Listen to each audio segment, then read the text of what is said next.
करना है, ज़िनाकारी से दूर करना है, गंदगी से दूर करना है। अपने लड़के लड़कियों की सही टाइम पर शादी करो, सही टाइम पर शादी, उनको जरूरत है निकाह। ये दौर सहाबा का दौर नहीं है, मैं बार बार कहता हूं। ये फितरों का दौर है, हर हाथ में मोबाइल है, हर मोबाइल पर 5G इंटरनेट चल रहा है। गंदगी का पूरा सैलाब आपकी नौजवान नस्ल के पास मौजूद है। आप किस दुनिया में जिंदगी गुजार रहे हैं? अपने लड़के और लड़कियों की शादी को आसान करो मेरे साथ। और शादी की बात आई है तो कान खोल करके एक बात और सुन लीजिए। आपके इसी इलाके के कुछ लोगों ने मुझे बताया, मौलाना जरा इस पर भी आप बोलिएगा, हमारे यहां शादियों में डीजे बजता है। मुसलमान की शादी में डीजे बज रहा है, नाच गाना हो रहा है। यह शर्म की बात है मेरे प्यारे साथी, और ये उस पब्लिक और उस आवाम के लिए भी शर्म की बात है। और जिस निकाह में डीजे बज रहा है, उस निकाह में निकाह पढ़ाने वाले मौलवी के लिए भी शर्म की बात है। हमारे बनारस में भी एक दौर था तो शादियों में बैंड बाजा बजता था, लेकिन उलमा ने मिल करके आपस में तय किया कि जहां शादी में बैंड बाजा बजेगा हम निकाह नहीं पढ़ाएंगे, हम शामिल नहीं होंगे। सारे उलमा जब मुत्तहिद हो गए, कौम की इतनी हिम्मत नहीं थी सारे उलमा से पंगा ले सके। आखिर हालात बदले और आज बनारस में आप चले जाइए, ठीक है और बुराइयां आपको मिलेंगी, मगर शादी के पर कहीं भी आपको, मुसलमान की शादी में कहीं बैंड बाजा और डीजे वगैरह नहीं मिलेगा। अजीबो गरीब बात है मेरे भाई, मुसलमान की शादी में बैंड बाजा बज रहा है, डीजे बज रहा है। मुसलमान की शादी में हल्दी की रस्म हो रही है, मुसलमान की शादी में तिलक की रस्म हो रही है, मुसलमान की शादी में मंगनी की रस्म पे दावतें हो रही हैं। अल्लाह के वास्ते मेरे प्यारे साथियों, उम्मत बहुत परेशान है, उम्मत बहुत परेशान है। उम्मत के कितने बच्चे भूख से मर रहे हैं, उम्मत की कितनी बेटियां गुर्बत की वजह से उनकी शादियां नहीं हो रही हैं, उम्मत के कितने टैलेंटेड बच्चे पैसा न होने की वजह से अपनी तालीम छोड़ रहे हैं। अगर आपके पास पैसा बहुत ज्यादा है, पैसा खर्च करने के बहुत रास्ते हैं, निकाह को आसान करो मेरे प्यारे साथियों। मैं हैदराबाद भी तकरीर करने गया था, वहां पर भी मैंने कहा हैदराबाद में शादी होती है, एक एक शादी में 20-20 तरीके का खाना बनता। मैंने वहां पर भी कहा एक तरीके का खाना बनाओ मेरे भाई, 19 तरह का 20 तरीके का खाना ना बनाओ, एक तरीके का खाना बनाओ, 100 लोगों को खिला दो, जरूरी नहीं 1000 लोगों को खिलाया जाए। शादी को आसान करो, सिंपल करो। अल्लाह के प्यारे नबी ने फरमाया, इन्ना ज़मन निकाही बरकतन इसरुहु मऊनतन, सबसे ज्यादा बरकत वाला निकाह वो है जिसमें सबसे कम खर्च किया जाए। आपने ये भी फरमाया, इज़ा खतब इलैकुम मिम्मन तरदौन दीनहु व खुल्क़हु, जब तुम्हारी लड़की के लिए ऐसा रिश्ता आ जाए, लड़का दीनदार है, लड़का बाखलाक है, फज़व्विजू, तो तुम अपनी लड़की की शादी उससे कर दो। हमारे यहाँ तो नहीं साहब, हम शेरशाबादी हैं तो शेरशाबादी में ही करेंगे, हम अंसारी हैं तो अंसारी में ही करेंगे, हम शेख हैं तो शेख में ही करेंगे। ये बिरादरीवाद कहां से आया मेरे भाई? जब हम ये अकीदा रखते हैं सब आदम की औलाद है, सब हव्वा की औलाद है, और एक ही फैमिली और एक ही परिवार से निकले हैं, तो फिर कौन ऊंचा कौन नीचा और कौन फला बिरादरी कौन? ये बिरादरीवाद की बुनियाद पर अपने आप को आपने ऊंचा समझ लिया। आज कितनी जगहों पर बिरादरी की वजह से रिश्ते नहीं हो रहे हैं और बिरादरी की वजह से जवान लड़कियों की जिंदगी बर्बाद हो रही है। मेरे पास लखनऊ की एक लड़की का मैसेज आया फेसबुक के ऊपर, उसने कहा मौलाना मेरे लिए दुआ कीजिए। मैंने कहा क्या मसला है?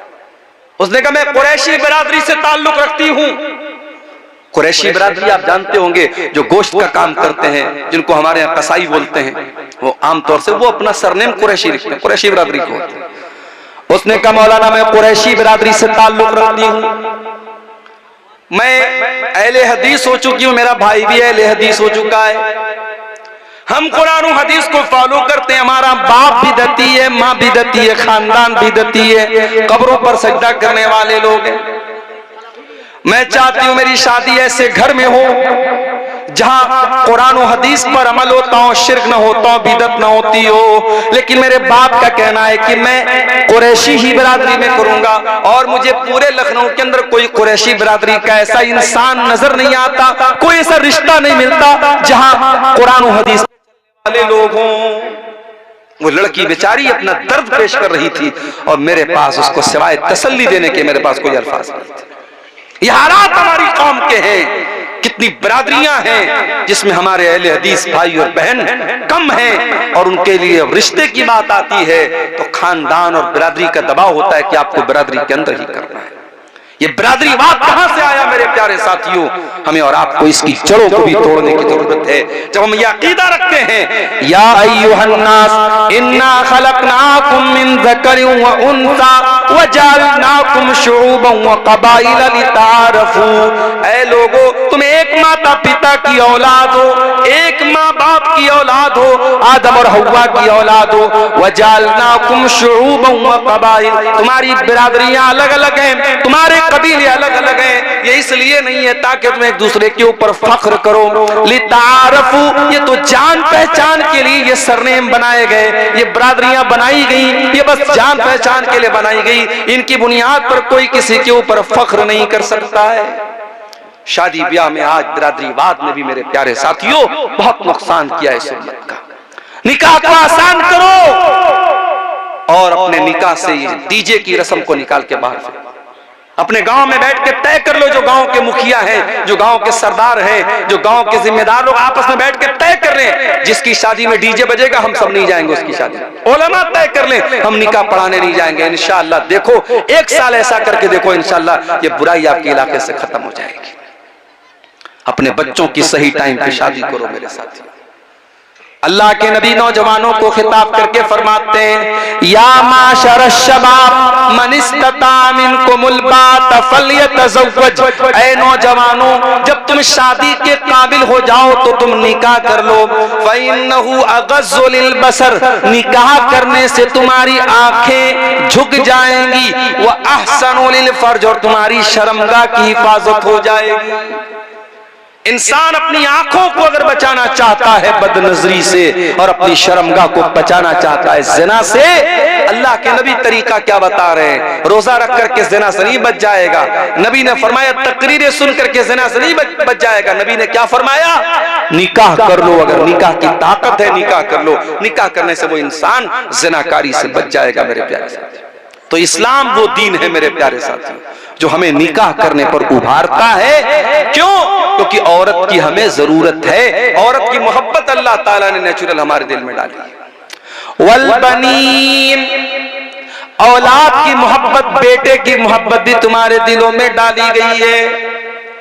जिसके घर में औलाद नहीं है उससे जाकर के पूछो, वो लाख ऊपर से कह दे कि मुझे कोई कमी नहीं है, मगर जब दूसरे के घर में वो बच्चों को खेलता हुआ देखता है उसका भी दिल में चलता है कि मेरे घर में भी औलाद होती।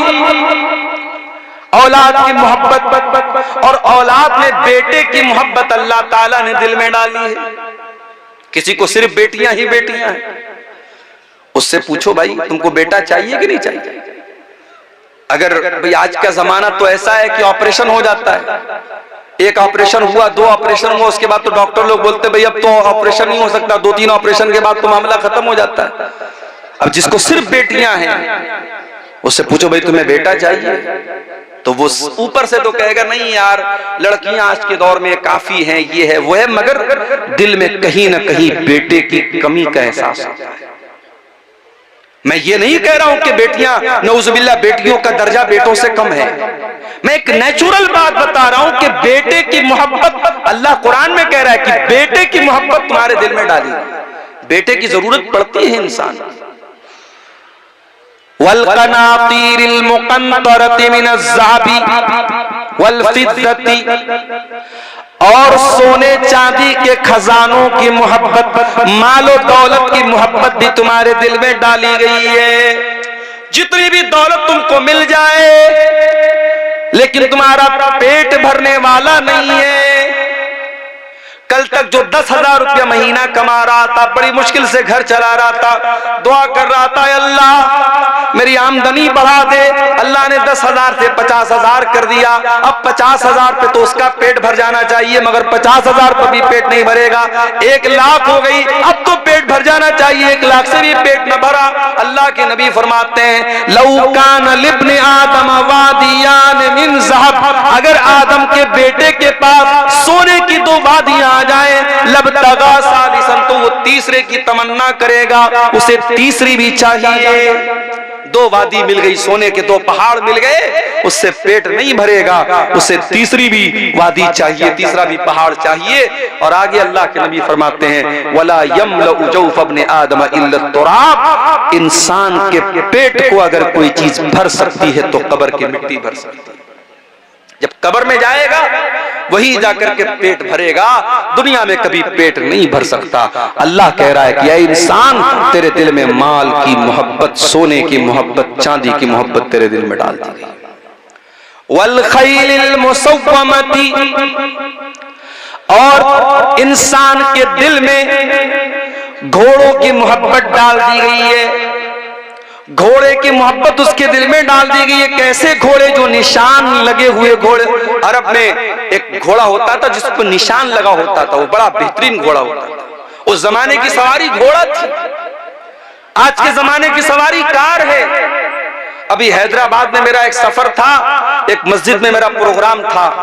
अब एक नौजवान का फोन आया, मौलाना मैंने नई गाड़ी खरीदी है, मैं आपको अपनी गाड़ी से मस्जिद तक लेके आना चाहता। अब मेरे जो मेजबान थे जो मुझे लेके गए थे, उन्होंने कहा मौलाना आपको मेरी गाड़ी से चलना पड़ेगा। मैंने कहा भैया किसी की भी गाड़ी से जाना तो है, चलो वो नौजवान बेचारा, नौजवान लड़का, उसने नई गाड़ी ली, चलो उसका दिल रख लेते हैं, उसका हौसला न टूटे। अब वो जो है साहब मर्सिडीज गाड़ी उसने ली थी। मर्सिडीज गाड़ी, पता नहीं लोग बताते कि 1-1.5 करोड़ की गाड़ी आती है, वो गाड़ी वो लड़का लेके आया। उसने कहा मौलाना आप बैठिए मेरी गाड़ी पर, मुझे बड़ी खुशी होगी। 1-1.5 करोड़ की लोग गाड़ियां लेते हैं मेरे भाई। गाड़ी और सवारी आज के जमाने में शान और शौकत और स्टेटस सिंबल बन चुकी है। अल्लाह ने कहा कि तुम्हारे दिलों में हमने डाला है घोड़े की मोहब्बत। उस जमाने की सवारी घोड़े थी, आज के जमाने की सवारी कार है, आज के जमाने की सवारी बाइक है। हमारा नौजवान लड़का बुलेट उसके हाथ में आ जाए और गांव में जब बुलेट चलाता है, ऐसा तेजी से वो बुलेट तो खड़खड़ खड़खड़ आवाज देती है और हॉर्न उसका बजता है, पूरे गांव में जो है अपना वो दबदबा कायम करते हुए गाड़ी से निकलता है, बाइक से निकलता है, 4 व्हीलर से निकलता है। तो इंसान के दिल में, उसके सीने में अल्लाह ताला ने सवारियों की मोहब्बत डाली। वलाना, और अल्लाह ताला ने इंसानों के दिलों में चौपायों की मोहब्बत भी डाली है। आप लोग गांव देहात के, आप ज्यादा अच्छी तरीके से समझते होंगे। गाय, बैल, बकरी, ये जो चौपाए होते हैं, जो लोग इसको पालते हैं, बड़ी मोहब्बत होती है अपने चौपाए से। वल हर्जी, और इंसान को अपनी खेती बाड़ी से बड़ी मोहब्बत होती है। 6 चीजों का नाम अल्लाह ने लिया। औरत की मोहब्बत तुम्हारे दिल में है, औलाद की मोहब्बत, बेटे की मोहब्बत तुम्हारे दिल में है, सोने चांदी की मोहब्बत तुम्हारे दिल में है, और घोड़े की मोहब्बत तुम्हारे दिल में है, चौपाए की मोहब्बत तुम्हारे दिल में, और खेती बाड़ी की मोहब्बत तुम्हारे दिल में डाली गई है। 6 चीजों का नाम लेने के बाद अल्लाह ने क्या फरमाया? ज़ालिका मताउल हयातिद दुनिया वल्लाहु इंदहु हुस्नुल मआब। ऐ मेरे बंदो, ये जमीन, ये जायदाद, ये औरत, ये दौलत, ये सब यही रह जाएंगे। अल्लाह के यहाँ बेहतरीन ठिकाना तुमको तभी मिलेगा जब तुम अल्लाह को खुश करोगे। ये सब तो दुनिया का सामान है, सब ठाट पड़ा रह जाएगा जब लाद चलेगा बंजारा। कभी कब्र में आपका बेटा आपके साथ जाएगा क्या? नहीं जाएगा। आपका बेटा आपसे बहुत मोहब्बत करता है, आप मर जाएंगे, आपका बेटा आंसू बहाएगा, रोएगा, आपकी तारीफ करेगा। मगर आपका वो बेटा जो आपसे इतनी मोहब्बत करता है, वो बेटा भी आपकी लाश को 24 घंटे से ज्यादा अपने घर में नहीं रखेगा। 24 घंटे के अंदर कफनाएगा, मौलवी साहब को बुलाएगा, जनाजे की नमाज पढ़वाएगा, आपको कफन की 3 चादरों में लपेट देगा और आपको कब्रिस्तान ले जाकर के कब्र के हवाले कर देगा। आपकी औलाद, आपके रिश्तेदार सब आएंगे और आपको मिट्टी दे करके चले जाएंगे, हाथ झाड़ के चले जाएंगे। कोई कब्र में आपका साथ देने नहीं आएगा। मेरे साथियों, वो माल, जिस माल के चक्कर में आपने हलाल और हराम को भुला दिया, सूद का पैसा आपके घर में आया, जुआ का पैसा आपके घर में आया, हराम का पैसा आपके घर में आया, आपकी जैसे ही सांस की डोर थम गई, आपके दिल की धड़कन बंद हो गई, वो सारा पैसा दूसरों का हो गया। भाई इंसान मरा, पैसा किसका हो गया? वारिस का हो गया, बेटे का हो गया, बीवी का हो गया, माँ का हो गया, बाप का हो गया। इंसान कुछ लेके नहीं जा रहा है, कब्र में अकेला जा रहा है। कब्र में न माल आपके काम आया, न बच्चे आपके काम आए, न बीवी आपके काम आई, कोई काम ना आया। फिर मेरे प्यारे साथियों, जब उस कब्र में मुनकर नकीर आएंगे और आपसे 3 सवाल करेंगे, मन रब्बू का, मन नबियों का, मा दीनों का, तेरे रब कौन है, तेरे नबी कौन है, तेरा दीन क्या है। इन 3 सवालों का जवाब, आपका ईमान अगर सही होगा, आपका अमल सही होगा, तभी इन 3 सवालों का जवाब आपकी जबान से निकलेगा, वरना जवाब भी नहीं निकलेगा। इन 3 सवालों का जवाब नहीं निकल पाएगा इंसान के जबान से अगर उसका अकीदा सही नहीं है, उसका ईमान सही नहीं है। इन 3 सवालों का जवाब वो नहीं दे पाएगा।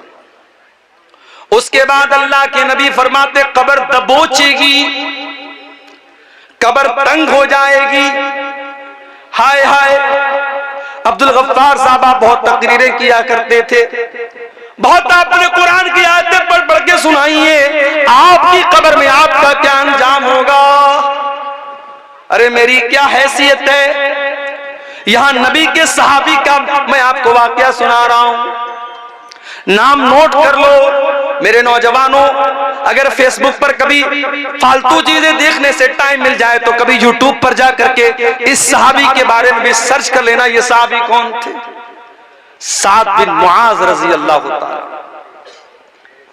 इतने बड़े सहाबी थे, इतने अजीम सहाबी थे। जब उनका इंतकाल हुआ, उनके जनाजे को जब उठाया जाने लगा, उनका बदन बहुत हैवी था, उनकी बॉडी बहुत हैवी थी।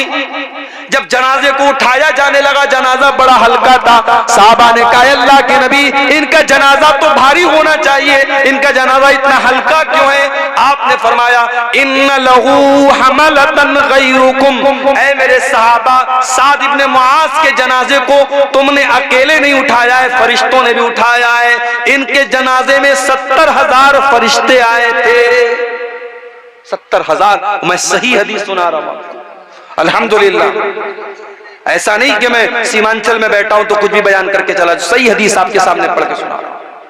साद इब्ने मुआज की के जनाजे में 70,000 फरिश्ते आए थे।